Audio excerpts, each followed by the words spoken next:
আসসালামু আলাইকুম, স্বাগত এশিয়া পোস্টের বিশেষ আয়োজন বিয়ন্ড বিজনেসে। আমি রিয়াজুল করিম। আজকের অতিথি বাংলাদেশের এফএমসিজি ইন্ডাস্ট্রির এমন একজন মানুষ যিনি শুধু ব্র্যান্ড তৈরি করেননি, বদলে দিয়েছেন মানুষের দৈনন্দিন জীবনধারা। বাংলাদেশে প্রথম 100% pure vacuum salt, ACI pure salt, Virgin slim can soft drinks, Savlon, Freedom, অন্ডার, স্মার্ট টুইঙ্কল বেবি ডায়াপার সহ অসংখ্য পরিচিত ব্র্যান্ডের পেছনে রয়েছে তার নেতৃত্ব, ভিশন এবং সাহসী সিদ্ধান্ত। তিনি বর্তমানে এসিআই লিমিটেডের কনজিউমার ব্র্যান্ডস বিভাগের এক্সিকিউটিভ ডিরেক্টর এবং চিফ অপারেটিং অফিসার হিসেবে দায়িত্ব পালন করছেন। জাহাঙ্গীরনগর বিশ্ববিদ্যালয়ের আইবিএ থেকে বিবিএ ও এমবিএ সম্পূর্ণ করে তিনি আজ দেশের এফএমসিজি সেক্টরের অন্যতম সম্মানিত নাম। স্বাগত জনাব মোহাম্মদ কামরুল হাসান। কেমন আছেন ভাইয়া? আসসালামু আলাইকুম, ধন্যবাদ আপনাকে আমাকে এখানে ইনভাইট করার জন্য। আর ভালো আছি। জি, শুরুতেই যদি জানতে চাই, আপনি সন্দ্বীপে বড় হয়েছেন, ছোটবেলার কোনো স্মৃতি কি শেয়ার করতে চান দর্শকদের উদ্দেশ্যে? অ্যাকচুয়ালি সন্দ্বীপে আমার কেটেছে ক্লাস 6 পর্যন্ত।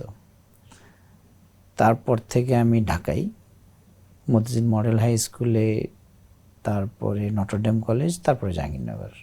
আচ্ছা। আর সন্দ্বীপের কথা যেটা বললেন যে ছোটোবেলা, ওটা তো আসলে দুরন্তপনার সময়। সো ওখানে খোলা মাঠ, খোলা আকাশ, একটা দ্বীপ, ঘুরে বেড়ানো, দৌড়াদৌড়ি করা, খেলাধুলা করা, সেগুলি তো অন্যরকম একটা স্মৃতি। তো মানুষ আসলে যখন বড় হয় তখন মানুষ স্মৃতিকাতর হয়। রাইট। মানুষ ফিল করে যে আবার যদি ছোট হইতাম, আবার যদি ওই লাইফে ফিরে যেতে পারতাম। তো এরকমই, মানে নির্দিষ্ট কোনো এরকম না থাকলেও পুরো সময়টাই আমি মনে করি যে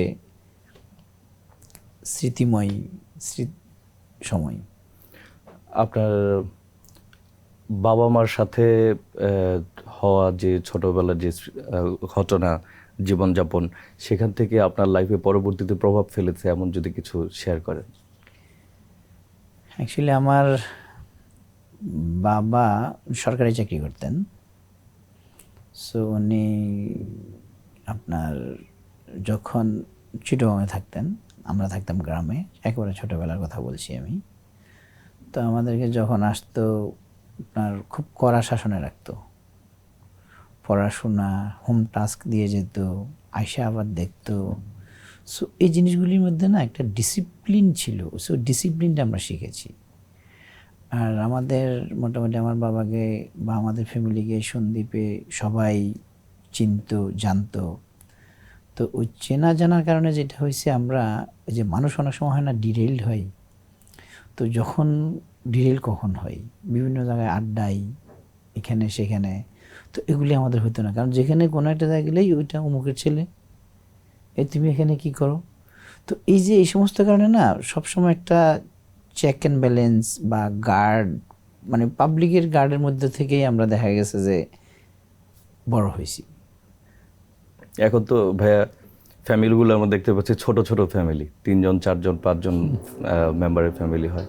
আপনার 7 ভাই বোনের ওই ফ্যামিলিতে বেড়ে ওঠা এক্সপিরিয়েন্স আর এখনকার যে নিউক্লিয়ার ফ্যামিলি আমরা দেখতে পাচ্ছি, যে আপনার কাছে কোনটা আসলে বেটার মনে হয়? না, আমরা যে শুধু 7 ভাই বোন ছিলাম সেটা কিন্তু না। আমরা ছিলাম, আমার বাবারা ছিল 5 ভাই। আমাদের অনেক বড় বাড়ি সন্দ্বীপে। এখানে চাচাতো ভাই বোন অনেকেই ছিলাম। তো সবাই একসাথে খেলাধুলা, মানে সবাই একটা ফ্যামিলিতেই থাকতেন? ফ্যামিলিতেই, আলাদা আলাদা ঘর। মানে গ্রামের যেটা সিস্টেম, একটা উঠান থাকে, উঠানের চারপাশে ঘর। আমাদের ওই উঠানটাই পরবর্তী প্লেগ্রাউন্ড হয়। হ্যাঁ, প্লেগ্রাউন্ড। আমাদের গ্রামে ছিল কি, সামনে পুকুর, পিছনে পুকুর, মাঝখানে ঘরগুলো চাচাদের, আমাদের। তো আমরা সমবয়সীরা সবসময় একসাথে ঘোরাফেরা, আড্ডা। সো এটা একটা অন্যরকম পরিবেশ। তো এটা ওই এখন এই জিনিসটা কিন্তু মিস করি আমরা, এবং এখনকার কালচারে কিন্তু এই জিনিসটা আরও নাই। না থাকাতে যেটা হয়েছে, এই যে মানুষের সাথে মিশে বড় হওয়ার যে একটা কালচার ছিল, এবং এখানকার যে লার্নিং অপরচুনিটি ছিল, একজন আরেকজনকে হেল্প করা, একটা সিম্প্যাথি, এমপ্যাথি, এই জিনিসগুলি না এখন একটু কমে যাচ্ছে বিকজ অফ আপনার নিউক্লিয়ার ফ্যামিলির কারণে, নিউক্লিয়াস ফ্যামিলি। হ্যাঁ, ছোট ছোট ফ্যামিলি, পরিবার যেটা। কিন্তু আপনি আপনি তার মানে বিশ্বাস করেন যে বড় পরিবারে থাকলে এমপ্যাথিটা একটু ভালো হয়। রাইট। তো ভাই আমি জানতে চাচ্ছি, জাহাঙ্গীরনগর বিশ্ববিদ্যালয়ে আপনারা আইবিএ তে যখন পড়েছেন, ওইখানকার যে লার্নিংটা ছিল, একাডেমিক লার্নিং অ্যান্ড হচ্ছে একাডেমিকের বাইরে আমরা যেটা জানি বিশ্ববিদ্যালয়ে পড়লে হচ্ছে বড় ভাইদের কাছ থেকে বা টিচারদের কাছ থেকে ক্লাসের বাইরেও অনেক শেখার সুযোগ থাকে, এটা আপনার পরবর্তীতে জব লাইফে গিয়ে আসলে কতটা ইফেক্ট ফেলেছিল? ইন্টারেস্টিং এই জিনিসটা। জাহাঙ্গীরনগরে আমরা বিবিএতে যখন ভর্তি হই আমরা ফার্স্ট ব্যাচ, সিনিয়র ভাই ছিল না। আপনার ফার্স্ট ব্যাচ? আমরা ফার্স্ট ব্যাচ। তো সিনিয়র ভাই না থাকাতে সিনিয়রদের কাছ থেকে কিছু শেখার সুযোগ নাই। আচ্ছা। আর ইউনিভার্সিটিতে যে একটা কালচার, র্যাগিং দেয় সিনিয়র, Ragging, right. এটাও কিন্তু আমাদের ওই র্যাগিংয়ে পড়তে হয় নাই। আপনার কি মনে হয় সৌভাগ্য না দুর্ভাগ্য যে র্যাগিং আপনারা পাননি? এটা আসলে সব কিছুরই এক্সপিরিয়েন্স দরকার। তো এদিক থেকে আফসোসই লাগে আচ্ছা। অনেকটা, যে আমরা তো পাইনি, এখন যেটা শুনি আর কি। তো পাইলে মনে হয় খারাপ হতো না। তো আমরা ফার্স্ট ব্যাচ হওয়াতে যেটা অনেক কিছুর পাইওনিয়ার ছিলাম, সব কিছুই মোটামুটি ডিপার্টমেন্টের এখনো পর্যন্ত একটা গার্জিয়ান একটা ভাব আমাদের মধ্যে আছে। হ্যাঁ, না চাইলেও দায়িত্ব নিতে হয়। হ্যাঁ, দায়িত্ব নিতে হয়। যেমন আমি কিন্তু এখন যে আইবি অ্যালামনাই জ্যাবস, ওইটার প্রেসিডেন্ট। জি। তা আমাকে সবাই মিলে জোর করে বানিয়ে দিছে। আমিও হয়েছি, দেখি কিছু এই একটা করা যায় ব্যস্ততার কিনা। মাঝে আপনি সময় দিতে পারেন এটাতে? জি, দিতে হয়েছে আর কি। আমি ভাইয়া যে সবাই প্রশ্নটা expect করে আর কি। করেছিলাম যে অ্যাকচুয়ালি একাডেমিক যে পড়াশোনাটা আপনার ছিল, এটা আসলে কতটা আপনার পরবর্তী জব লাইফে গিয়ে আপনি কাজে লাগাতে পেরেছেন? এই বিজনেস এডুকেশনে কন্টেম্পোরারি ইস্যুসগুলি নিয়ে সবসময় মানে নিজেকে রিলিভেন্ট রাখতে হয়। রাইট। একটু পড়াশোনা করা লাগে যে গ্লোবাল ইকোনমি কোন দিকে যাচ্ছে, কান্ট্রি ইকোনমি কোন দিকে যাচ্ছে, কি হতে পারে ফিউচারে। তো এই জিনিসগুলি কিন্তু আমরা পড়াশোনার পাশাপাশি প্র্যাকটিস করতাম, পড়াশোনা করতাম। আমরা আমাদের বেশ কিছু ছোট ডিপার্টমেন্ট ছিল, অল্প স্টুডেন্ট ছিল, সবাই ইন্টারাকশান করতাম। বিভিন্ন কোম্পানিতে আমরা অ্যাসাইনমেন্ট পারপাস যেতাম, ভিজিট হতো। তো সব কিছু মিলিয়ে কিন্তু আমরা ইউনিভার্সিটি থেকে বের হওয়ার আগেই একটা কেমন জানি ছোটোখাটো এক্সিকিউটিভ ভাবও ছিল, এবং ওইভাবে নিজেদেরকে গড়ার চেষ্টাও একটা নেটওয়ার্কও বিল্ড হয়েছিল। এবং ঢাকা স্টক এক্সচেঞ্জের বিভিন্ন কোম্পানিগুলির যে এজিএম হতো, এজিএমে আমরা ব্যালেন্স শিট অ্যানালাইসিস করে বক্তৃতা দিতাম। তো বক্তৃতা দিতে গিয়া বেশ কিছু কোম্পানির এমডি, চেয়ারম্যান, এরা কিন্তু পরবর্তীতে ওনাদের নজরে পড়ছে, কী ব্যাপার এরকম একটা ইয়াং কয়েকটা ছেলে এত সুন্দর করে ব্যালেন্স শিট অ্যানালাইসিস করে বক্তব্য দেয়, বাকিরা তো এভাবে দেয় না। বাকিরা সবাই দেয় শুধু যে গিয়েছিলাম, চা খাওয়াই নাই, ভালো ব্যবহার করে নাই, ডিভিডেন্ড কম দিছেন কেন, এই সমস্ত আলোচনা। পজিটিভ অ্যাপ্রোচটা আমাদের আলোচনাটা ছিল ফান্ডামেন্টাল অ্যানালাইসিস বেসড। তো এগুলির কারণে যেটা হয়তো এজিএম এর পরে বেশ কয়েকজন এমডি, চেয়ারম্যান আলাদাভাবে ডাকতো আমাদেরকে যে একটু আসেন তো, আপনি কি করেন, কোথায় পড়েন। একজন তো আমাকে বলছে আপনি পাশ করে আমার এখানে জয়েন করবেন। আচ্ছা। মোনা ফুড মনে আছে তখন ছিল। তো এটা দিজ আর ইন্টারেস্টিং। আপনি প্রথম চাকরিটা আসলে কিভাবে পেয়েছেন বা কোথায় জব করেছেন? আমি যখন পড়াশোনা করি, ইউথ গ্রুপ একটা কোম্পানি ছিল যেটার ম্যানেজিং ডিরেক্টর ছিলেন ফিরোজ আলম। উনি মারা গেছেন, ভদ্রলোক, খুব নলেজেবল লোক ছিল, মানে আমার খুব সম্মানিত ব্যক্তি উনি। উনি আমার এলাকায় বাড়ি, আমাদের সন্দীপেরই। তো আমি ছাত্র অবস্থা থেকে ওনার সাথে আমার ইন্টারাকশান হতো, বিজনেস রিলেটেড কথাবার্তা হতো। উনি যেহেতু গার্মেন্টস বিজনেস করতেন, উনি আমাকে বলতো যে আমার তো এফএমসিতে যেতে হবে, কারণ গার্মেন্টস ভালনারেবল, গ্লোবাল ইকোনমি কখন কোন দিকে যায় ঠিক নেই, কি করা যায়। তো অনেক সময় প্রায় সলা পরামর্শ করতাম, আমি আর উনি বসে বসে খুঁজতাম কী করা যায়। তো উনি একটা সফট ড্রিঙ্কস কোম্পানির সাথে কন্ট্রাক্ট ফাইনাল করলো, আফ্রিকোলা। আচ্ছা। এটা লঞ্চ করবে। আমি তখন স্টুডেন্ট। এটা কি মানে ইন্টারন্যাশনাল কোনো ব্র্যান্ড? হ্যাঁ, গ্লোবাল ব্র্যান্ড। আচ্ছা। তো উনি ফাইনাল করার পরে না কোম্পানিটা দেউলিয়া হয়ে গেছে, ব্যাংকরাপ্ট। পরে আর এটা লঞ্চ করে নাই। তখন উনি ভার্জিন কোলা, ওরা রেসপন্স করতেছিল না, রিচার্ড ব্র্যানসনের কোম্পানি, ইংল্যান্ড, লন্ডন বেসড। তো উনি গিয়ে ভার্জিন ওনার সাথে দেখা করে আসছে, দেখা করে এটার ফ্র্যাঞ্চাইজি নিয়েছে। তারপরে ফ্র্যাঞ্চাইজি নিয়ে এসে আমাকে বললো যে এটা নিয়ে আসছি, এখন বাকি কাজ তুমি করো। কি করতে হবে, এটার নাম লঞ্চ করা ঠিক হবে কি না, ফাইন্যান্সিয়াল ফিজিবিলিটি। তারপর আমি আমার ইউনিভার্সিটির আমাদের জুনিয়র স্টুডেন্টদেরকে দিয়ে কান্ট্রি ওয়াইড একটা সার্ভে করালাম। তারপরে আমরা সব কিছু করে মোটামুটি ফ্যাক্টরি সেট আপও আমার হাতেই করা বলতে গেলে। উনি করেছেন, আই ওয়াজ অ্যাসিস্টিং হিম। তখনও আমি জানি না যে আমি এখানে জয়েন করব। আমি স্টুডেন্ট থাকা অবস্থাতে ওখান থেকে, মানে এটি স্টুডেন্ট লাইফের গল্পই বলছেন আপনি? স্টুডেন্ট ফাইনাল সেমিস্টারের দিকে এসে আমার দিকে আমার একটা ইয়ে ছিল যে আমি একদিনও বেকার থাকবো না। আচ্ছা। বিভিন্ন জায়গায় ইন্টারভিউ, মানে সিভি ড্রপ করা শুরু করলাম। এর মধ্যে আমার ব্যাংকে চাকরি হয়ে গেল। কিন্তু পরবর্তীতে ফিরোজ আলম সাহেবের কারণে আমি মার্কেটিংয়ে কেরিয়ার শুরু হয়ে গেল আমার। আচ্ছা। তারপরে তো ভার্জিন ড্রিঙ্কস লঞ্চ করলাম, মানে আমি জয়েন করলাম অ্যাজ এ ব্র্যান্ড ম্যানেজার। আচ্ছা, শুরুতেই ব্র্যান্ড ম্যানেজার। আচ্ছা, তবে এর আগে তো আপনার এমনিতে প্রফেশনালি ব্র্যান্ডিং নিয়ে এভাবে কাজ করার সুযোগ হয়নি একাডেমিক্সের বাইরে, হয়েছিল কি? ছাত্র অবস্থায় আমরা এমনিতে অ্যাসাইনমেন্ট বেসড যেগুলি করেছি সেগুলি তো ছিলই। এর বাইরে ছাত্র অবস্থাতেই আমি ফিরোজ আলম সাহেবের ওনার বিভিন্ন রিসার্চ, ওনার বিভিন্ন ফিজিবিলিটিগুলি করতাম। যেমন আমি সিমেন্ট সেক্টর নিয়ে একটা স্টাডি করেছিলাম। তারপরে আপনার ওনাদের অটোমেশনগুলি নিয়ে বিভিন্ন রকমের যে ইআরপি সফটওয়্যার, অ্যাকাউন্টিং সফটওয়্যার, এগুলি নিয়ে অনেক কাজ করে স্টুডেন্ট থাকা অবস্থায় ইউনিভার্সিটি থেকে এসে ওনাকে হেল্প করতাম। প্রজেক্ট হিসেবে আমি করে দিয়েছিলাম। আমি যতটুকু আমার মনে পড়ে যে ভার্জিনের যে লঞ্চিংটা ছিল, এটা ওয়ান অফ দ্য গ্রেটেস্ট বাংলাদেশে, বেশ কয়েকটা লঞ্চিংয়ের মধ্যে মনে রাখার মতো। তো আপনি একদম শুরুতেই ব্র্যান্ড ম্যানেজার হিসেবে এই প্ল্যানিংটা আপনি আসলে কিভাবে করেছিলেন? সারা জায়গায় আমাকে যখন উনি নেয় ফিরোজ আলম সাহেব, আমি বললাম আমি তো ফ্রেশ, অনেক কিছু বুঝি না, আপনি এত বড় একটা রিস্ক আমায় নিয়েন না। নেবেন কেন? উনি বললেন তুমি চিন্তা করো না, আরেকজন এক্সপার্ট আনতেছি আমি তোমার সিনিয়র হিসেবে, হি উইল গাইড ইউ। উনি ছিলেন সাইফুদ্দিন নাসির, উনি বিএটির গ্রুপ ব্র্যান্ড ম্যানেজার ছিলেন। ওনাকে বিএটি থেকে আনা হয়েছে।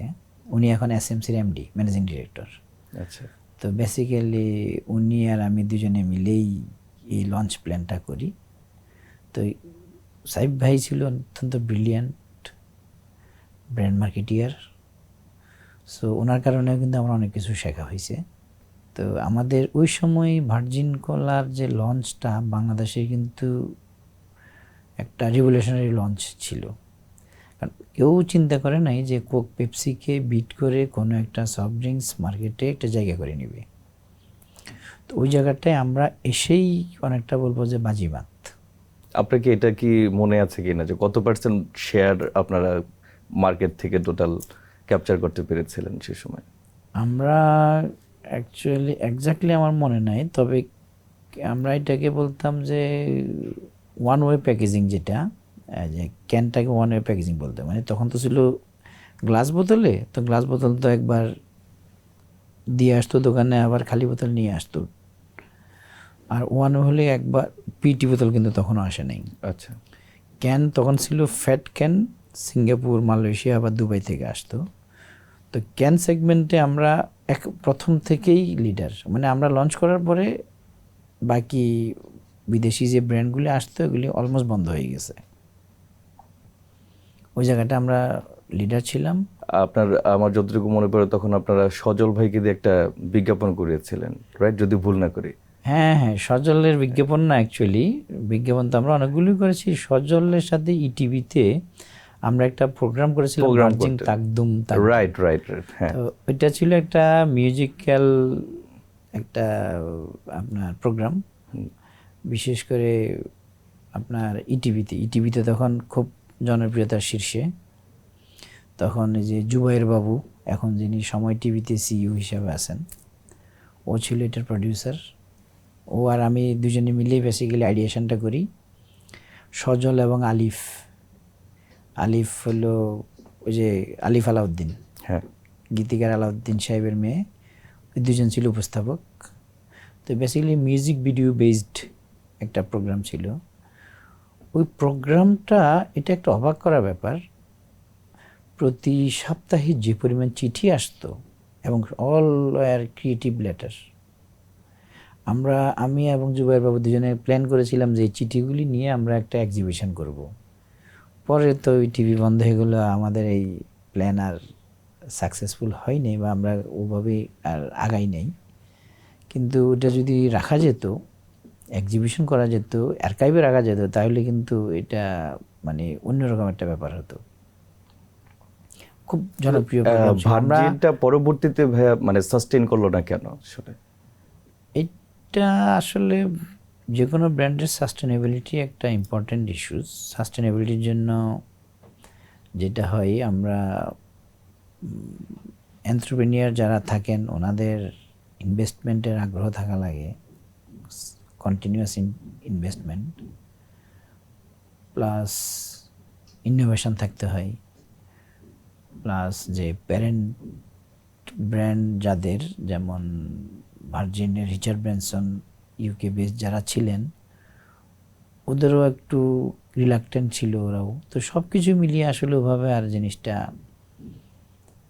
লং মানে এটা কি আপনি থাকাকালীন সময়ে ভার্জিনটা আপনার না, বন্ধ আমি করে চলে দিলেন না? যাওয়ারও আই ওয়ার্ক দেয়ার 3.5 years।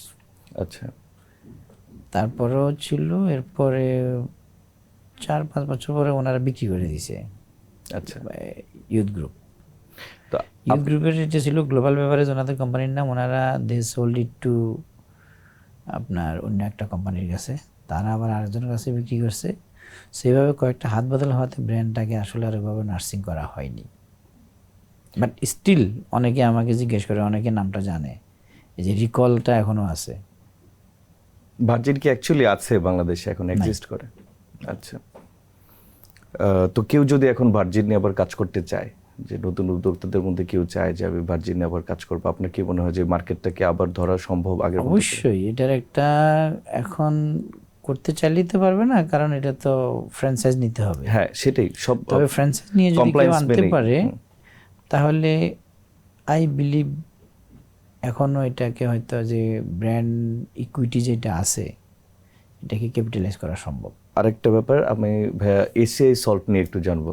মানে আমরা যেটা দেখেছি এসিআই সল্টের লঞ্চিংয়ের মধ্যেও একটা ভাইব্রেশন ছিল।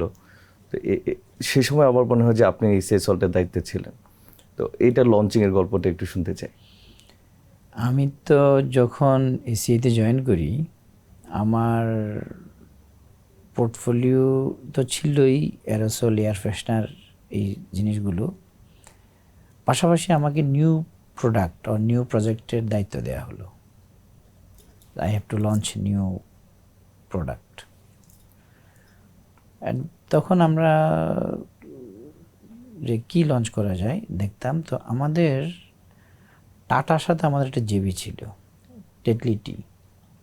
তো আমাদের চেয়ারম্যান স্যার যে আনিসুদ্দৌলা, সো উনি ওনার যে মিশনটা উনি সেট করেছিল কোম্পানি, সেটা ছিল আপনার জীবনযাত্রার মান উন্নয়ন কাজ করবে।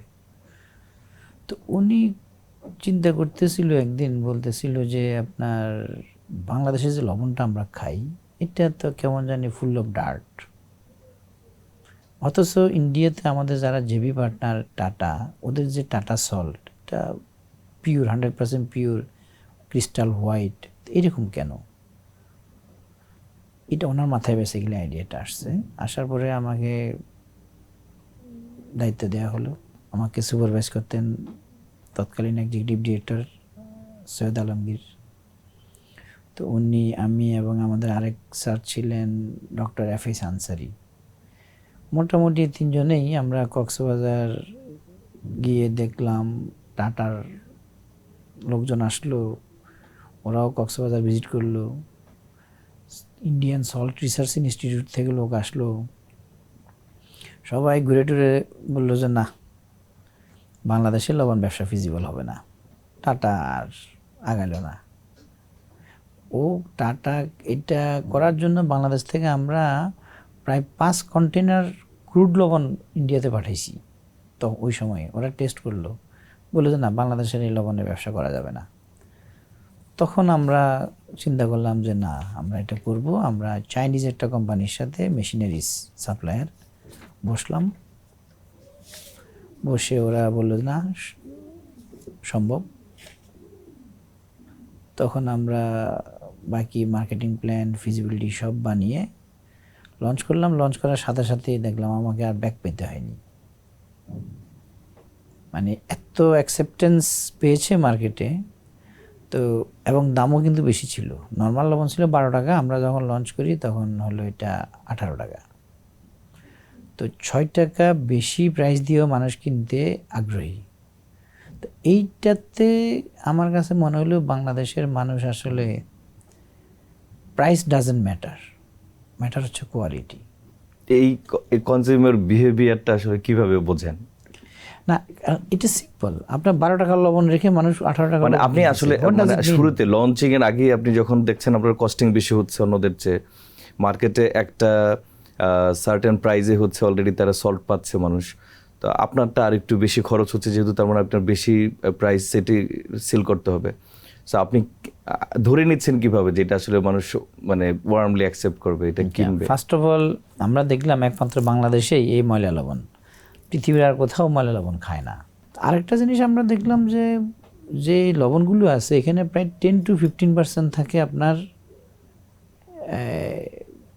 Moisture, soluble impurities, insoluble impurities. তার মানে হলো আপনি যদি 1000 গ্রাম মানে 1 কেজি লবণ কিনেন, সত্যিকার অর্থে সোডিয়াম ক্লোরাইড NaCl পান হলো গিয়ে 800 to 850 গ্রাম। তো আমার 1 কেজি যদি হয় ভার্সাস ট্রেডিশনাল 1 কেজি, ওখানে 1 কেজি মানে 1000 গ্রাম পাচ্ছেন, এখানে 1 কেজি মানে 850 গ্রাম পাচ্ছেন। আরেকটা প্রশ্ন তো জাগে যে 850 গ্রাম পাওয়ার পরে যে 150 থাকে, ওই 150 কি অ্যাকচুয়ালি আমার জন্য কনজিউমেবল কিনা? একটা হচ্ছে কি কনজিউমেবল না, একটা হচ্ছে আপনি এটাকে ওজন দিয়ে কিনে আনতেছেন, হ্যাঁ, ফাইন্যান্সিয়াল আমার একটা লস হবে, ফুল অফ ডার্ট, হ্যাঁ, এবং শরীরের ক্ষতি করতে পারে। আর অন দ্য আদার হ্যান্ড এখানে 1 কেজি পাচ্ছেন। এখানে যদি 1 চামচ দেন, আপনার এই যেটা ট্রেডিশনাল সল্ট যদি 1 চামচ ইউজ করেন, আমার সল্ট 1 চামচের 85% ইউজ করলেই ইকুইভ্যালেন্ট স্যালানিটি বা আপনার ফুডের যে টেস্ট প্রোভাইড করবে।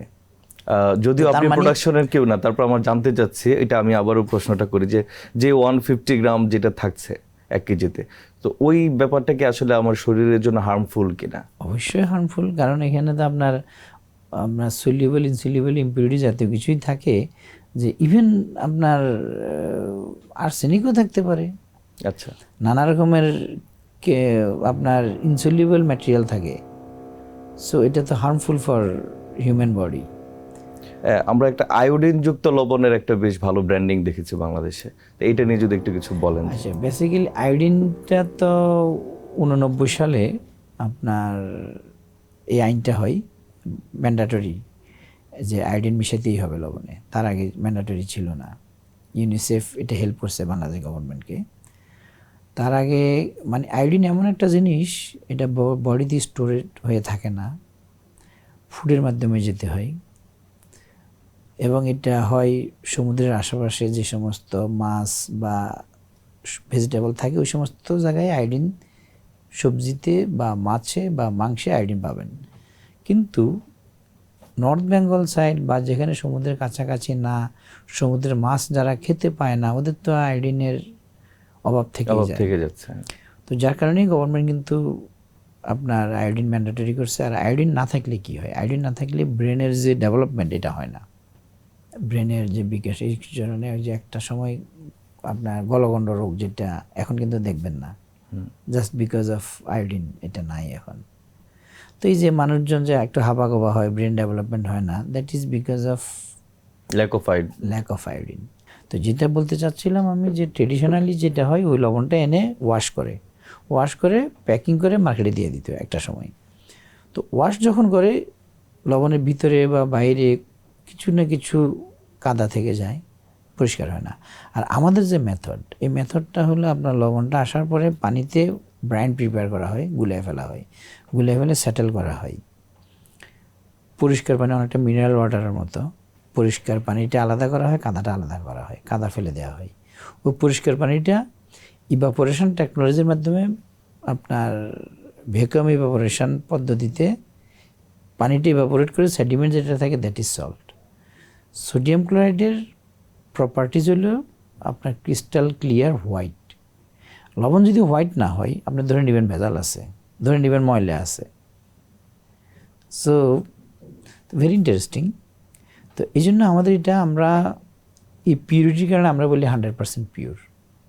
তো 100% পিওর এই জন্য আমরা লঞ্চ ক্যাম্পেইনে বলেছি আমরা যে 100% পিওর, সম্পূর্ণ ময়লামুক্ত, প্রপারলি আয়োডাইজড। প্রপারলি আয়োডাইজড কেন বললাম? আগে কী হইতো, হাতে লবণ মিক্স, আয়োডিন ম্যানুয়ালি মিক্স করতো, কোনো একটা জায়গায় আয়োডিন বেশি মিক্স হয়, কোনো একটা জায়গায় মিক্সই হয় না। আর আমরা যেহেতু মেকানাইজড পদ্ধতিতে প্রপারলি মিক্স করা হয় আয়োডিনটা, ইউরোপিয়ান মেশিন আমাদের ইভাথার্মের, তো ওই জায়গাটাই প্রপারলি মিক্স হয়। তো কোনো জায়গায় আয়োডিন বেশি হয়, কোনো জায়গায় কম হয়, এই সুযোগটা আর থাকে না। তো এই জন্য এই তিনটা জিনিস দিয়ে আমরা শুরু করি যে 100% বিশুদ্ধ, সম্পূর্ণ ময়লামুক্ত, প্রপারলি আয়োডাইজড, এবং এটাই আমরা জনগণকে বুঝাই। এটা নিয়ে আমরা দিস ইজ দ্য পয়েন্ট। এই যে জনগণকে বোঝান, আপনার অ্যাকচুয়ালি আপনারা যে অন্যদের চেয়ে ডিফারেন্ট বা আপনারা ভালো কিছু করছেন, এই মেসেজটা আসলে কিভাবে আপনারা পৌঁছে দেন ম্যাশ মার্কেটে? আমরা তো প্রথমে আমরা টেলিভিশন ক্যাম্পেইনে বুঝাইছি, আমরা পিওএসএম দিয়েছি, আমরা বিভিন্ন জায়গায় স্যাম্পলিং করেছি, আমরা গ্লাসে ময়লা লবণ এবং আমাদের লবণ মিক্স করে দেখিয়েছি যে this is traditional salt, this is ACI salt. আপনার কি মনে হয় যে অ্যাকচুয়ালি ব্র্যান্ড লয়্যালটির জায়গাটা আসলে কোন জায়গা থেকে শুরু হয়? কাস্টমার কখন হচ্ছে একটা ব্র্যান্ডের প্রতি লয়াল হয়? একটা ব্র্যান্ডের অ্যাকচুয়ালি লয়্যালটি তো আসলে প্রথমে তো ব্র্যান্ডটা কি অ্যাওয়ারনেস লাগে, ব্র্যান্ড অ্যাওয়ারনেস। Brand awareness. তো ব্র্যান্ড অ্যাওয়ারনেসের মধ্যে যে অ্যাওয়ার হলেন আপনি, এটা আমরা ফার্স্ট স্টেপ হিসেবে ধরছি। হ্যাঁ ফার্স্ট স্টেপে। তারপরে এটার যে আপনার ইমোশনাল বেনিফিট কি, ফাংশনাল বেনিফিট কি, এগুলি যদি জানে, সে যদি নিজের সাথে কানেক্ট করতে পারে, নিজের রিকোয়ারমেন্টের সাথে ম্যাচ করাতে পারে, তাহলে একটা পর্যায়ে লয়াল হয়। আর ব্র্যান্ডের নিজস্ব যে কোয়ালিটি, যেমন আপনি লবণ খাবেন, বিশুদ্ধ লবণ, এটা প্রি রিকুইজিট, এটা আপনাকে অফার করতেই হবে। আপনার যে বিশুদ্ধতার জন্য খাচ্ছেন, নিয়ে গিয়ে দেখলেন যে এটা বিশুদ্ধ না, তাহলে সেকেন্ড টাইম আপনি এটা কিনবেন না। সো আপনার রিকোয়ারমেন্ট মিট করতে হবে মেনলি, তাইলেই আপনি একমাত্র লয়াল হবেন। আদারওয়াইজ যত বিজ্ঞাপন দিই না কেন, কাজ হবে না। আপনি তো ভাই অনেকগুলো ব্র্যান্ড নিয়ে কাজ করেছেন। প্রথমে শুরু করেছেন ভার্জিন নিয়ে, দেন এসিআই সল্ট, তারপর সেভলন, অন্ডারে কাজ করেছেন। সো আপনার সবচেয়ে ভালো লেগেছে কোন ব্র্যান্ডটা নিয়ে কাজ করতে, বা আপনার আমি কন্ট্রিবিউশন? যদি বলি, আমার অ্যাকচুয়ালি ভার্জিন ড্রিঙ্কসের লঞ্চটা এখনও I still cherish my memory, এইটা। তারপরে এসিআই সল্ট, কারণ এসিআই সল্টটা ছিল একটা রেভলিউশনারি একটা লঞ্চ, যেটা বাংলাদেশের টোটাল এডিবল সল্টের ল্যান্ডস্কেপই আমরা চেঞ্জ করে দিয়েছি। এর আগে এই ক্যাটাগরিটাই ছিল না, ছিল ট্রেডিশনাল সল্ট। সো ভ্যাকুয়াম সল্টের ক্যাটাগরিটা আমরাই আসলে এস্টাবলিশ করি। আরেকটা জায়গায় আমি খুব প্রাউডের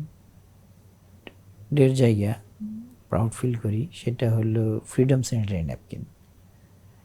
2004-এ আমি সর্বপ্রথম এই টেস্ট বেসিসে চায়না থেকে ফিনিশ প্রোডাক্ট নিয়ে আসি, বাংলাদেশে দিই, সেভলন নাম দিয়ে, সেভলন ফ্যামি তখন নাম ছিল।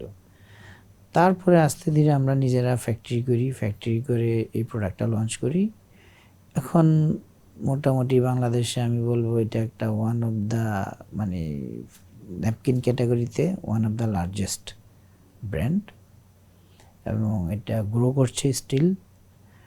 আর কাজের জায়গায় যদি বলেন, আমরা গত 4-5 বছর আগেই একটা মুভমেন্ট করেছিলাম ইন্ডাস্ট্রি লোকজনকে নিয়ে, এনজিওদেরকে নিয়ে, সোশ্যাল মিডিয়া, ইলেকট্রনিক মিডিয়া সবাই হেল্প করেছিল আপনার ভ্যাট ফ্রি ন্যাপকিন, ন্যাপকিন থেকে ভ্যাট উইথড্রল করা। এবং এনবিআর আমরা বুঝাইতে সক্ষম হয়েছি এনবিআরকে যে এটাতে অ্যাকচুয়ালি ভ্যাট থাকা উচিত না। ফাইনালি এনবিআর কিন্তু এটা কিন্তু এখন ভ্যাট নাই। So that was a great achievement. Of course এখানে ইন্ডাস্ট্রির অন্য যারা প্লেয়ার ছিল, ওনারাও কিন্তু এই আমাদের সাথে ছিল।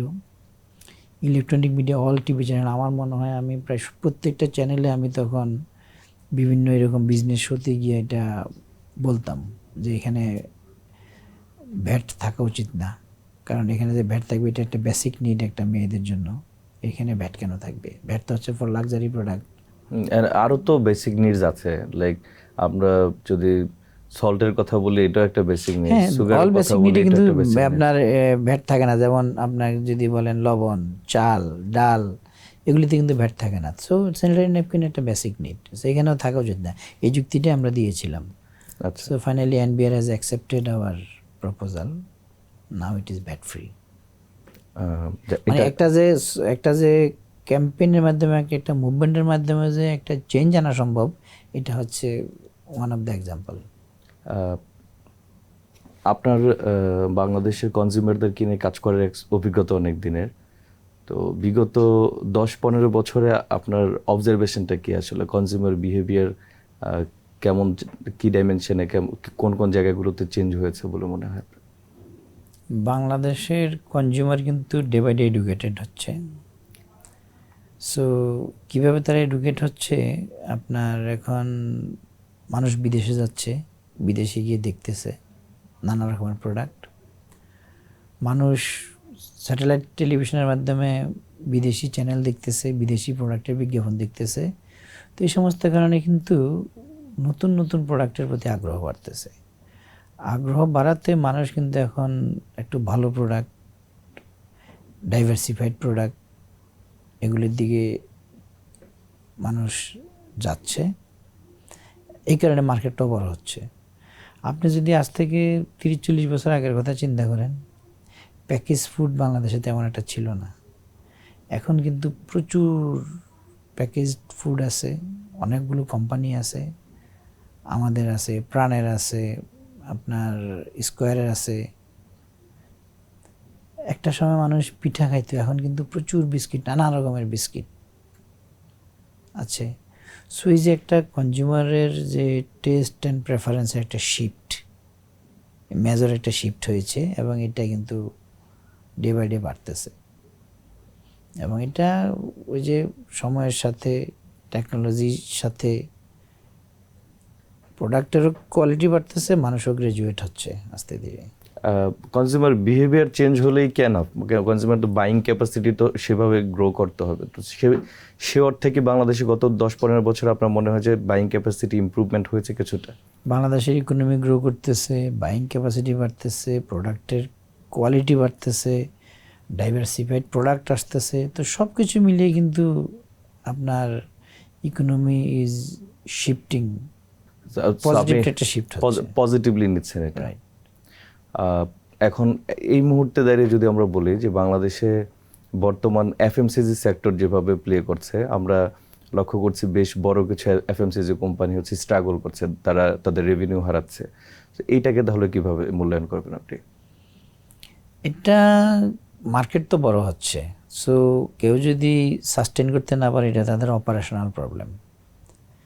অ্যান্ড অপারেশনাল প্রবলেম, আপনাকে এটা যদি ইনোভেশন যদি না থাকে, আপনার প্রপার স্ট্র্যাটেজি না থাকে, প্রফেশনাল লোক না থাকে, তাহলে তো আপনার বিজনেস লং রান সাস্টেন করবে না। আপনি দেখেন কিছু কিছু কোম্পানি এমনি রিসার্চই বলে একটা কোম্পানি 40 ইয়ার্স সাস্টেন করে, এর বেশি করে না। কারণটা কি? কারণ হচ্ছে একজন লোক কষ্ট করে করলো, এটা করার পরে ওনার কষ্টটা দেখছে হয়তো ছেলে এটাকে নেক্সট লেভেল নিয়ে যাচ্ছে, কিন্তু তার ছেলে ওই দাদার কষ্টটা তো দেখে নাই কীভাবে করছে, তখন কিন্তু আর এটাকে ওভাবে বা বিজনেস প্রফেশনালি রান করার টেন্ডেন্সি থাকে না অনেকের মধ্যে, সবাই না। আবার অ্যাট দ্য সেম টাইম এই পৃথিবীতে অনেক কোম্পানি আছে শত শত বছর যাবত আছে। আপনার কোকাকোলার কথাই ধরেন না, মোর দেন 100 ইয়ার্স। বাটা আছে, বাটা, আপনার একজন, ইউনিলিভার আছে, হ্যাঁ, এগুলি মোর দেন 100 ইয়ার্স, এরা আবার সাস্টেন করতেছে। তো এটা কেন? এটা রিজনটা একটাই, প্রফেশনালিজম, ইনোভেশন, এই দুইটা একসাথে থাকতে হবে। আপনার ইনোভেশনটা, আমরা আসলে হেরে যাচ্ছি কোথায়, যে আপনার শুধু ইনোভেশন না প্রোডাক্ট কোয়ালিটির একটা ফ্যাক্টর আছে? Quality is a part of innovation. আপনার 40 বছর আগে লাক্স দেখতে কেমন ছিল, কোয়ালিটি কী ছিল, আর এখন লাক্স দেখতে কেমন, কোয়ালিটি কেমন, চিন্তা করেন। ইনোভেশনের মাধ্যমে চেঞ্জ আসছে। আপনার প্রতিটা কোম্পানি, সব প্রোডাক্টই কিন্তু ইনোভেশন ইজ মাস্ট। আপনাকে কনজিউমারের সাথে রিলেভেন্ট থাকতে হবে। কনজিউমার কী চায় তার টেস্ট চেঞ্জ হবে, আপনাকেও চেঞ্জ হতে হবে, আবার আপনারও তাকে চেঞ্জ করতে হবে, তাকে এডুকেট করতে হবে। আমরা কখনো কখনো লক্ষ্য করি এটা যে বাংলাদেশে কিছু কোম্পানি আছে তার লোকাল মার্কেটে যে প্রোডাক্টটা সেল করে এক্সপোর্টের সেম প্রোডাক্টটা প্রোভাইড করে না। তো এটার পেছনে আসলে কারণ কি, এটা যদি একটু ক্লিয়ার করেন আপনার জানা থাকলে। না, এটা আপনার কথার সাথে আমি পুরোপুরি একমত না।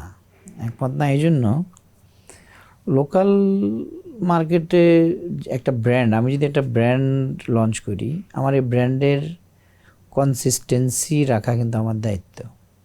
আপনি যেখানেই যান, যখনই খান, সেম কোয়ালিটি সেম টেস্ট পাবেন।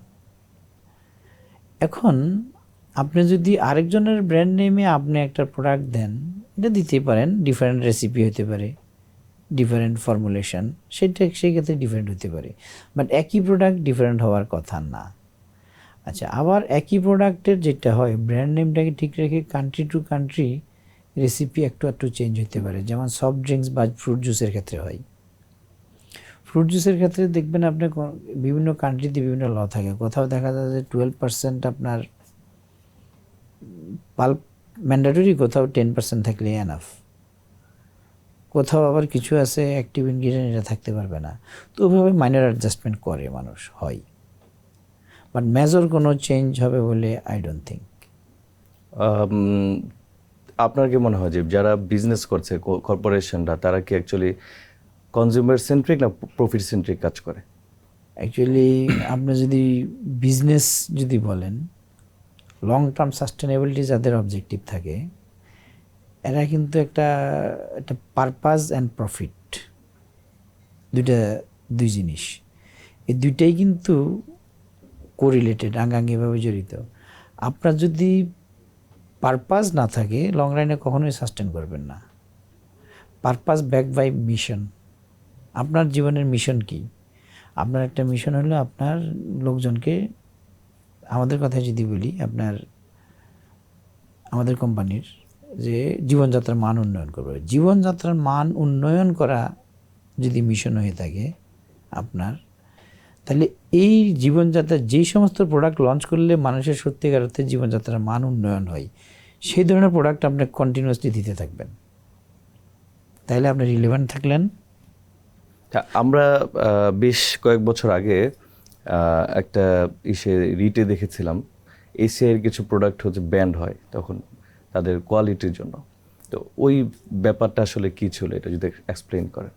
আচ্ছা, আমি তার আগের ওই পারপাস এবং প্রফিটের ওইটা একটু শেষ করি আপনাকে, আমি আসবো আপনার এই প্রশ্নে। মানে এখান থেকে কিন্তু আসে যে কনজিউমারটা যদি আমরা দেখি, আসতেছি তো, প্রফিট হচ্ছে আপনার কনসিকুয়েন্স, প্রফিট হচ্ছে একটা আউটকাম। বিজনেস চালাইতে হবে, আপনার অবজেক্টিভ থাকতে হবে যে আপনার ওই যে পারপাস লং টার্ম একটা পারপাস নিয়ে আপনার, মানে প্রত্যেকটা জিনিসেরই যে আপনার মানুষের একটা লাইফের একটা পারপাস থাকে। আমার পারপাস কি, একটা মিশন থাকে, প্রত্যেকের গোল থাকে। তো এগুলির সাথে প্রফিট হচ্ছে একটা আউটকাম, আপনার কনসিকুয়েন্স। তো যাই হোক, এখন আপনার প্রশ্নটা ছিল যে বেশ কিছুদিন আগে আমাদের একটা প্রোডাক্ট নিয়ে কথা হয়েছিল, কয়েক বছর আগে, সম্ভবত লবণের কথা বলছেন। লবণ, আচ্ছা আমি একটু বলি, লবণের একটা বিএসটির একটা স্ট্যান্ডার্ড থাকে। স্ট্যান্ডার্ডে আছে যে আপনার পিএইচ তো আপনি বুঝেন, তো এই পিএইচ হতে হবে আপনার একটা সার্টেন থাকে, সে সম্ভবত 9 বা 8 এরকম কিছু একটা স্ট্যান্ডার্ড ছিল। তো ইন্টারেস্টিং ফ্যাক্ট হলো বাংলাদেশে একমাত্র বাংলাদেশ, পাকিস্তান, উগান্ডা, এই 3টা দেশে এই পিএইচটা সল্টের একটা কোয়ালিটির একটা প্যারামিটার হিসেবে ধরা হয়েছে। আর পাকিস্তান পিরিয়ডে ছিল, সেই হিসাবে আমরা ইনহেরিট করা এটা। আসলে কিন্তু লবণের পিএইচ কোনো ইস্যু না, এটা রয়ে গেছে, আমরাও বলি নাই, সরকারেরও ছিল। তো এখন পিএইচটা আপনার চুন, লাইম একটু পড়লে, যেমন আমরা যে চুন খাই, চুনে 14 থাকে আপনার পিএইচ, লবণের স্ট্যান্ডার্ড থেকে 7 থেকে 8 ইন বিটুইন থাকে। তো 7-এর উপরে গেলে অ্যালকাইলি, নিচে আসলে অ্যাসিডিক। আর লবণ আপনি অল্প একটু ইউজ করেন, এটা যখন আপনি তরকারিতে দিবেন পানির সাথে মিশলে কিন্তু নিউট্রাল হয়ে যায়। আবার আমরা যখন চুন খাই, চুনে কিন্তু 14টাও কিন্তু খাই, অসুবিধা হয় না। তো তারপরেও এটা কি স্ট্যান্ডার্ড হিসেবে যে দীর্ঘদিন ছিল, স্ট্যান্ডার্ড আছে যে 7, কথার কথা 8 থাকতে হবে। অ্যান্ড 8.1 হইলে কিন্তু আপনার নন কমপ্লায়েন্ট, আপনার কমপ্লাই করে নাই। এরকমই একটা ঘটনা ঘটছিল আমাদের, হয়তো সম্ভবত 8, আমি একজাক্টলি মনে নাই, 8 না কত থাকার কথা, হয়তো 8.1 বা 8.2 হয়েছে। তখন বলা হলো যে এটা নন কমপ্লায়েন্ট। এখন আপনি মনে করেন একটা গ্লাসে 2 চামচ চিনি দেওয়ার কথা, চিনি কোনো কারণে 2.5 চামচ হয়েছে, তার মানে কিন্তু খারাপ না, কিন্তু স্ট্যান্ডার্ড হলো 2 চামচ। তো ওই ক্ষেত্রে আইনের ভাষায় এটা নন কনফর্মিটি, বাট অ্যাকচুয়ালি খারাপ ছিল না। তারপরে এটা আপনার বিএসটিআই যেটা করেছে, আমাদেরকে না জানিয়ে ওরা প্রেস কনফারেন্স করছে, আমাদের সহ আরও মোট 52টা কোম্পানি ছিল। প্রেস কনফারেন্স করার পরে ওখান থেকে আবার এটা হাইকোর্টে রিট হয়েছে, রিট হয়ে এটা আবার আপনার মার্কেটিং বন্ধ করা হয়েছে। পরবর্তীতে সবাই বুঝতে পারছে, বিএসটিআইও বুঝতে পারছে যে আসলে জিনিসটা মিসআন্ডারস্ট্যান্ডিং। পরে বিএসটিআই কিন্তু আবার ওনাদের স্ট্যান্ডার্ড চেঞ্জ করে এখন আর ওই আপনার পিএইচটা স্ট্যান্ডার্ডের মধ্যে নাই। আচ্ছা, কমপ্লিট একটা মিসআন্ডারস্ট্যান্ডিংয়ের মাধ্যমে ভোক্তারা আপনার ডিপ্রাইভড হয়েছে, কোম্পানি ক্ষতিগ্রস্ত হয়েছে, চারিদিক থেকে একটা ক্যাওটিক সিচুয়েশন ক্রিয়েট হয়েছিল। এই ধরনের সিচুয়েশনগুলোতে আপনার কি মনে হয় কিছুটা হলেও তো ব্র্যান্ড ইমেজ সংকট হয়? অবশ্যই, কিন্তু এন্ড অফ দ্য ডে মানুষ কিন্তু বুঝতে পারছে, বুঝতে পারার কারণে ওই কিন্তু সময়টা আপনারা কিভাবে কভার আপ করে আসেন? ওই সময়টা আমরা গভর্নমেন্ট আপনার সুপ্রিম কোর্ট বলেছে যে এটা আমরা উইথড্র করেছি। সরকারি প্রতিষ্ঠানগুলি বলছে উইথড্র করেছি। সরকারি প্রতিষ্ঠানই আবার বলেছে যে আইন টাইন সংশোধন করে ওনারা নিজেরাই আবার বলছে না ঠিক আছে, এখন এটা আর লাগবে না, তোমরা মার্কেটিং করো। আমরা করলাম। সো আমরা আমাদের প্রোডাক্টের কোয়ালিটি কনসিস্টেন্সি একই জায়গায় রেখেছি, একই জায়গায় আছে, ভবিষ্যতেও থাকবে। আর ওই কারণেই কিন্তু কনজিউমারের কনফিডেন্স আবার ফিরে পেয়েছি আমরা। তার মানে আমরা আমাদের বক্তব্য দিয়েছি যে না, এটা হচ্ছে এই ফ্যাক্টটাই বলেছি। এই ঘটনার পরে আপনাদের সেলসে কেমন ইম্প্যাক্ট পড়েছিল? আমার তো বন্ধই ছিল প্রায় মাসখানেক, এফেক্টেড ছিলাম। এন্ড আফটার দ্যাট আপনারা কি রিকভার করে আগের জায়গায় কি যেতে পেরেছেন? এখন স্টিল উই আর লিডার। আচ্ছা, আমরা সল্ট, এসিআই সল্ট বাংলাদেশে মার্কেট লিডার সিন্স লঞ্চ, এখনও market leader with a big difference. আমরা বেস্ট ব্র্যান্ড অ্যাওয়ার্ড পাই প্রতি বছর, যেটা আপনার একটা রিসার্চ অর্গানাইজেশন রিসার্চ করে in collaboration with Bangladesh brand forum এই ব্র্যান্ডের র্যাঙ্কিং করে। এই র্যাঙ্কিংয়ে ACI salt number 1 in the country. আপনার ব্র্যান্ডিং মার্কেটিং এর আলোচনা যেহেতু হচ্ছে দীর্ঘ সময় ধরে, ডিজিটাল মার্কেটিং আসার পরে আপনার কি মনে হয় ব্র্যান্ডিং মার্কেটিংটা কিছুটা সহজ হয়েছে নাকি আরেকটু চ্যালেঞ্জিং হয়েছে আগের তুলনায়? চ্যালেঞ্জিং তো, মার্কেটিং ইজ অলওয়েজ চ্যালেঞ্জিং। এটা যতই দিন যাচ্ছে ততই চ্যালেঞ্জ বাড়তেছে, নতুন নতুন প্রোডাক্ট আসতেছে, নতুন টেকনোলজি আসতেছে, নতুন ওয়ে অফ কমিউনিকেশান আসতেছে। It is always challenging and it will be challenging. তো ডিজিটাল মার্কেটিং আসাতে যেটা হয়েছে, একটা সময় আমাদের মার্কেটিয়ারদের যেমন অনলি বিটিভি ছিল, রেডিও ছিল, পত্রিকা ছিল কয়েকটা, এখানে বিজ্ঞাপন দিতাম, কাজ হয়ে গেছিলো। এরপর অনেকগুলো টিভি চ্যানেল আসলো, এখন কোনটাতে দেব মাথা খাটাইতে হচ্ছে। কোন প্রোগ্রাম বেশি দেখে কনজিউমার, ওই প্রোগ্রামে দিতে হবে। কোন চ্যানেলের ভিউয়ারশিপ বেশি, ওই চ্যানেলে দিতে হবে। এই আপনাকে এটা নিয়ে কাজ করতে হয়। এখন যেটা হয়েছে নতুন করে ডিজিটাল মিডিয়া আসাতে আপনার মানুষ কিন্তু আর বাধ্য না, আপনি টিভিতে যা বলছেন তাই শুনতাম। এখন কিন্তু মানুষ তার ইন্টারেস্ট খুঁজে নেয়। সো নিজেকে আপনাকে রিলিভেন্ট রাখতে হচ্ছে, আপনাকে ইন্টারেস্ট ক্রিয়েট করতে হচ্ছে যাতে মানুষ আপনাকে খোঁজে। আর আগে কী করতাম আমরা, মানুষের সামনে এসে মুলা ঝুলাইতাম, বলতাম যে by me, this is my benefit, this is my USP. এখন কনজিউমারই খুঁজে বের করতেছে আমাকে। একটা সময় যেমন ছিল রেডিওতে বিজ্ঞাপন হতো, তারপর টেলিভিশনে বিজ্ঞাপন ছিল, প্রিন্ট মিডিয়াতে বিজ্ঞাপন ছিল। এখন তো বলতে গেলে সবার হাতেই মোবাইল ফোন, অ্যান্ড সবাই হচ্ছে ইউটিউবে, ফেসবুকে, most of the time YouTube ফেসবুকে থাকে, বা অন্যান্য যে সোশ্যাল মিডিয়া ইউটিউব ফেসবুকও কিন্তু অনেক রকমের আছে। যেমন আপনার ইন্টারেস্ট আছে হয়তো পলিটিক্সে, আমার ইন্টারেস্ট হয়তো আছে সিনেমায়, আরেকজনের আছে গানে, আরেকজনের আছে ইসলামী ওয়াজে, এক একজনের এক একটা। সো আপনাকে এই যে কনজিউমারের টাচ পয়েন্ট আপনি স্টাডি করে আপনার যে কনজিউমার, আপনার যে প্রোডাক্ট, এই প্রোডাক্টের যারা টার্গেট অডিয়েন্স, এই টার্গেট অডিয়েন্স কখন কি করে এটা আপনাকে জানতে হবে। যখন সে যা করে ওই জায়গাটায় যদি আপনি আপনার প্রোডাক্টে প্লেস করতে পারেন, দেন ইউ আর সাকসেস। আপনি আরেকটু স্পেসিফিক জায়গায় গিয়েছেন। আমি বলতে চাচ্ছি তাহলে কি আপনারা এসিআই বা আরও যারা বড় ব্র্যান্ড আছে, আপনারা কি এখনও কি ওইভাবে আগের মতো ট্রেডিশনালি ভাবছেন, নাকি নতুন ভাবনাটার সাথে আপনারা অ্যাডজাস্টমেন্টে আসছেন যে হ্যাঁ এখন শুধুমাত্র প্রিন্ট মিডিয়া না, টেলিভিশন না, এখন হচ্ছে আপনার মোবাইল বেসড, অনলাইন বেসড যে মিডিয়াগুলো আছে বা যে প্ল্যাটফর্মগুলো আছে, এই প্ল্যাটফর্মে হচ্ছে আমরা হয়তো ভালো একটা অডিয়েন্স পেতে পারি, আমার টার্গেট অডিয়েন্স পেতে পারি? এইভাবে কি ভাবনাটা কি আপনাদের শিফটিং হচ্ছে কিনা? It's a continuous process, continuously shifting হচ্ছে। আদারওয়াইজ আপনার তো সাস্টেন করবেন না। আপনাকে রিলেভেন্ট রাখতে হলে এটা করতেই হবে, এটার কোনো বিকল্প নাই। কারণ অনেক ব্র্যান্ড আছে না বিশ্ব থেকে হারিয়ে গেছে। আমাদের বাংলাদেশের অনেক ব্র্যান্ড আছে দেখবেন নাই, একটা সময় ছিল ম্যানোলা, আপনার মনে আছে নিশ্চয়ই, এখন নাই। ম্যানুয়ালা, তারপর আরও অনেক এরকম ব্র্যান্ড ছিল বা আছে, হারিয়ে গেছে জাস্ট বিকজ অফ দিস। আপনি যেটা বললেন, নিজেকে রিলেভেন্ট রাখতে হবে, যুগের সাথে তাল মিলিয়ে আপনাকে ওইভাবেই আগাইতে হবে, আদারওয়াইজ সাস্টেনেবল হবে না।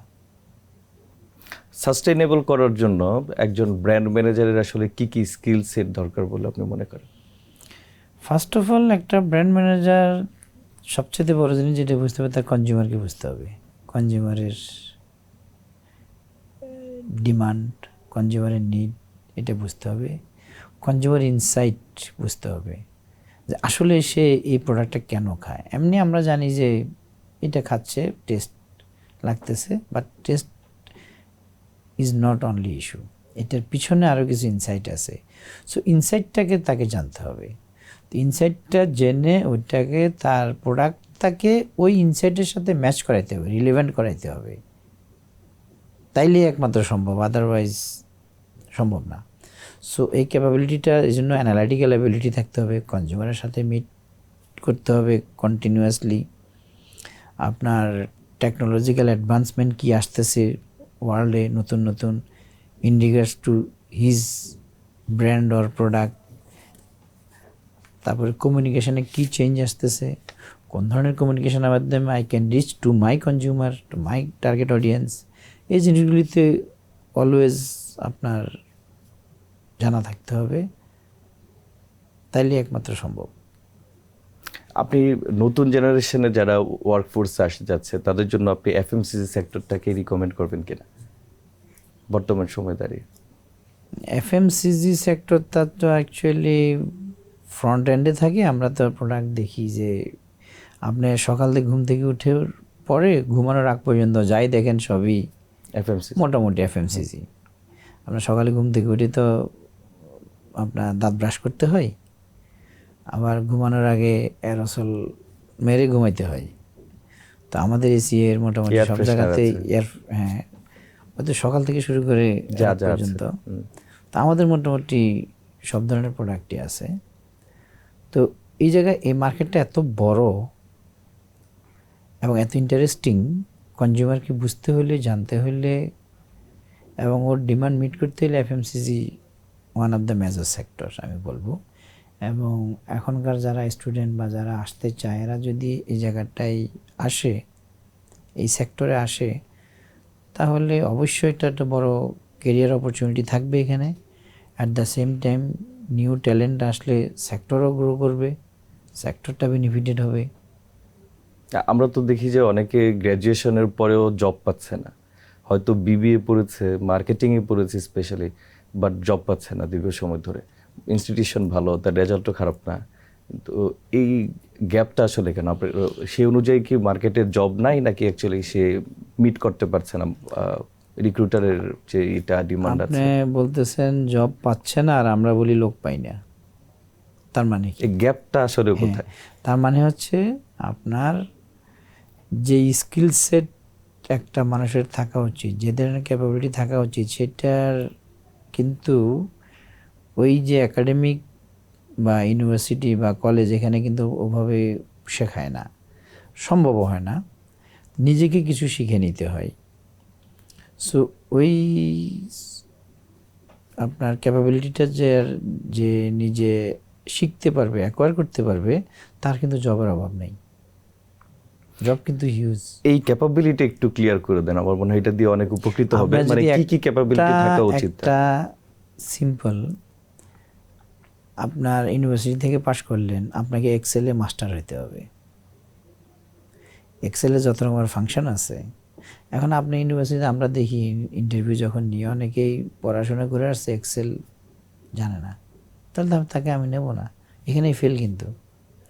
তো এই জন্য একটা হলো কি জানেন, এই যে টি টি হলো কি, আপনার একটা মানে হরাইজন্টাল নলেজ লাগবে, আবার ভার্টিক্যাল নলেজও লাগবে। সো আপনার ভার্টিক্যাল, আপনার যেই জায়গাটাই যেটা আপনার সাবজেক্ট ম্যাটার, ওইটার একটা ইনডেপথ নলেজ থাকতে হবে, that is vertical knowledge. Horizontal knowledge হচ্ছে এর আশেপাশের আরও অনেক কিছু আপনাকে জানতে হবে, ইকোসিস্টেমের মধ্যে যা পড়ে। রাইট, যা পরে আপনার এগুলি সব জানতে হবে।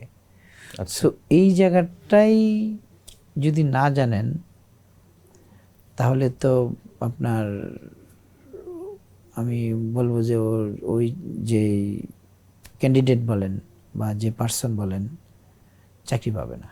তো বিশ্ব, আমাদের দেশে বাংলাদেশে আমরা যে প্র্যাকটিসটা দেখি বিশ্বের প্রেক্ষাপটে না, হার্ভার্ড ইউনিভার্সিটিতে আমরা দেখি হার্ভার্ড বিজনেস রিভিউ তারা করে, তো স্টুডেন্টদের অনেক ধরনের এঙ্গেজমেন্ট থাকে, বা আরও ইয়েল ইউনিভার্সিটিতে বা স্ট্যানফোর্ড ইউনিভার্সিটিতে অনেক অনেক কাজবাজ হয়।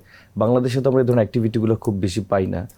তো বাংলাদেশের প্রেক্ষাপটে আপনার কি মনে হয় যে মার্কেট ডিমান্ড অনুযায়ী ইউনিভার্সিটিতে যে অ্যাডজাস্টমেন্টগুলো দরকার স্টুডেন্টদের নলেজ বা স্কিলের জায়গায়, ইউনিভার্সিটিগুলো সেভাবে উদ্যোগ কি নিচ্ছে এই মুহূর্তে? নিচ্ছে, অনেক অনেক ইউনিভার্সিটিতে আছে, বিশেষ করে বিজনেস স্কুলগুলিতে দেখবেন ইন্ডাস্ট্রি একাডেমিয়ার একটা রিলেশনশিপ কিন্তু আছে। ওরা বিভিন্ন অ্যাসাইনমেন্টে পাঠায় বিভিন্ন অর্গানাইজেশনে, প্লাস আপনার ইন্টার্নশিপ থাকে ওদের। ওরা 4 মাসের ইন্টার্ন করে একটা অফিসে যখন বসে 4 মাস থাকে, কিছু না কিছু লার্নিং হয়। এখন এর মধ্যে তো ফাঁকি ব্যস্ত থাকি সব জায়গায়। এখন কেউ যদি আপনার নিজে ফাঁকি দেয়, পড়াশোনা ফাঁকি দিলে নিজেকে ফাঁকি দিল, এটা আছে। আর অ্যাট দ্য সেম টাইম যতটুকু আছে বাংলাদেশে এখন ইন্ডাস্ট্রি একাডেমি রিলেশনশিপ, এটা আরও বাড়ানো দরকার। আমি মনে করি দিস ইজ নট এনাফ। এটা বাংলাদেশে তো অ্যাকচুয়ালি আপনার এই যে হ্যান্ডস অন এক্সপিরিয়েন্স যেটাকে বলি আমরা, ইউনিভার্সিটির ফার্স্ট ইয়ার বা ফার্স্ট সেমিস্টার থেকেই কিন্তু এটা আরও প্রচুর প্রজেক্ট দেওয়া উচিত। বিভিন্ন কোম্পানিগুলির সাথে একটা ক্লোজ অ্যাটাচমেন্টে থাকা উচিত, এবং ইউনিভার্সিটি এবং ইন্ডাস্ট্রি প্রত্যেকের এই জায়গাটায় এগিয়ে আসা উচিত কোলাবোরেশনের জন্য। এখন এই সময় তো আমরা দেখেছি অনেক অন্টারপ্রেনারশিপ নিয়ে হাইপ আছে একটা মার্কেটে, তো ছোট ছোট উদ্যোগ নিচ্ছে অনেকে, বিশেষ করে অ্যাপ কমার্সে। তো আপনার কি মনে হয় নতুনদের অন্টারপ্রেনারশিপের দিকে যাওয়া উচিত, না কেরিয়ারের জন্য তাদের কোথাও একটা জব করা উচিত শুরুতে? বাংলাদেশের মতো একটা দেশে এন্টারপ্রেনিয়ার হওয়ার সুযোগ অনেক বেশি। এখানে চাইলেই অনেক কিছু শুরু করা যায়, যেটা ওয়েস্টার্ন কান্ট্রিতে সম্ভব হয় না। ওয়েস্টার্ন কান্ট্রিতে আপনার একটা কোম্পানি ফর্ম করতে যে পরিমাণ ইনিশিয়ালি সিডিং মানি লাগে, আমাদের দেশে ইটস নাথিং, খুবই কম লাগে। তো ওই জায়গাটাই অ্যাকচুয়ালি একটা এন্টারপ্রেনিয়ারই পারে কিন্তু একটা কান্ট্রিকে চেঞ্জ করতে। তো ওই পার্সপেক্টিভে যদি এখনকার কারেন্ট স্টুডেন্টরা যদি এই জায়গাটা আসে অবশ্যই কান্ট্রি বেনিফিটেড হবে, সে নিজেও বেনিফিটেড হবে। আপনার কি এই ধরনের কোনো পরিকল্পনা আছে যে কোনো একটা সার্টেন টাইম পর নিজে কোনো একটা উদ্যোগ শুরু করা বা দেখেন বিজনেস আমরা করা? যারা এসিআইতে চাকরি করি এটা কিন্তু এন্টারপ্রেনারিয়াল ম্যানেজমেন্ট, আচ্ছা, আমাদেরটা কিন্তু আমরা নিজেরাই করি। ওনারশিপটা আপনারা সেভাবে একটা ফিল করেন? কোম্পানি আমাদেরকে ওভাবেই আপনাকে শিখিয়েছে, আপনার যে আপনার বিজনেস আপনি করবেন, you are the owner of your business, এবং এটাকে বড় করবেন। ওই যে একটা কথা প্রথমে বললাম যে জীবনযাত্রার মান উন্নয়ন, সো জীবনযাত্রার মান উন্নয়ন করার জন্য যা লঞ্চ করতে চান ইউ আর অ্যালাউড। আপনার দর্শকদের উদ্দেশ্যে যদি একটা কিছু বলেন, আমরা এটা দিয়ে শেষ করতে চাই। মূলত আপনার এত বড় একটা লাইফ জার্নিতে যেখানে আপনি আজকে সফল হয়েছেন, এই সফলতার পেছনে সবচেয়ে গুরুত্বপূর্ণ ফ্যাক্টর অ্যাকচুয়ালি কী কী ছিল, যে ফ্যাক্টরগুলো আমাদের ইয়াং জেনারেশনরা কাজে লাগালে হয়তো তারাও কোনো একটা সার্টেন টাইম পর গিয়ে সফল হতে পারবে? সফলতাটা অ্যাকচুয়ালি একটা রিলেটিভ টার্ম। আপনার কাছে যেটা সফলতা আমার কাছে সেটা নাও হতে পারে। আমি সফল এটা তো আমি মনে করি না। আর আমি যদি মনে করি আমি এখন সফল, তাহলে তো আমার সফলতায় পৌঁছানোর যে আর্জ এটা শেষ হয়ে যাবে, এটাকে অনেকটা কমপ্লাসেন্ট হয়ে যাওয়ার একটা চান্স থাকে। তা আমরা কাজ করি বাংলাদেশের কনজিউমারের জীবনযাত্রার মান উন্নয়নের জন্য। সো মান উন্নয়ন না হওয়া পর্যন্ত, যেটা আমরা উন্নত বিশ্বে যেরকম দেখি আমরা একটা কনজিউমারের লাইফস্টাইল, তার আগ পর্যন্ত তো আমাদের কাজ আসলে থেমে থাকবে না, তার আগ পর্যন্ত নিজেকে সফল বলা যাবে না। আর এসিআই একটা এমন একটা এনভায়রনমেন্ট আমাদেরকে দিয়েছে, অল বিজনেস হেড যারা আছে সবাইকেই, যে এন্টারপ্রেনিউর ম্যানেজমেন্ট যেটা আমি একটু আগে বললাম যে প্র্যাকটিস, এই প্র্যাকটিসটা করার আমাদের সুযোগ দিয়েছে। আমরা এখানে আমাদের যে ভিশন, আমাদের ড্রিম ইমপ্লিমেন্ট করার একটা সুযোগ আমাদের আছে। তো এই জায়গাটায় আমি আপনার যে দর্শক যারা আছেন ওনাদেরকেও, ওনাদের উদ্দেশ্যও বলবো যে আমরা আসলেই মানুষের উন্নতির জন্য, সোসাইটির উন্নতির জন্য, ইকোসিস্টেমের উন্নতির জন্য আমরা সবাই কাজ করি, আপনারাও করেন। এর মাধ্যমে কিন্তু সোসাইটি একটা নেক্সট লেভেলে আমরা নিতে পারবো, সোসাইটিকে পুরা জাতি উপকৃত হতে পারবে। ধন্যবাদ ভাইয়া। আপনাকে ধন্যবাদ। আপনার দর্শক যারা এটা দেখবেন, হয়তো অনেক দিন এটা হয়তো যেহেতু ওয়েবে থাকবে, অনেক দিন যাবত এটা দেখতে পারবে, আগামী কয়েক বছর অ্যাটলিস্ট রিলেভেন্ট থাকবে, ভবিষ্যতে হয়তো 5-10 বছর পরে এত এই আজকের বক্তব্যটি রিলেভেন্ট হয়ে যেতে পারে। তো যতদিন রিলেভেন্ট থাকবে ততদিন আমি আশা করি যে দর্শক উপকৃত হবে। আজকের এই অসাধারণ কনভারসেশনের জন্য আপনাকে অসংখ্য ধন্যবাদ। আপনার জার্নি শুধু একজন কর্পোরেট লিডারের গল্প না, বরং এটা ভিশন, কারেজ আর মানুষের জীবন বদলে দেওয়ার গল্প। প্রিয় দর্শক, আজকের এপিসোড থেকে যদি একটি জিনিস শেখার থাকে সেটি হলো বড় স্বপ্ন দেখতে হলে শুরুটা বড় হতে হয় না। আমি রিয়াজুল করিম বিদায় নিচ্ছি বিয়ন্ড বিজনেস থেকে। আবার দেখা হবে নতুন কোনো সফলতার গল্প নিয়ে, নতুন কোনো অতিথির সাথে। ভালো থাকবেন। আসসালামু আলাইকুম।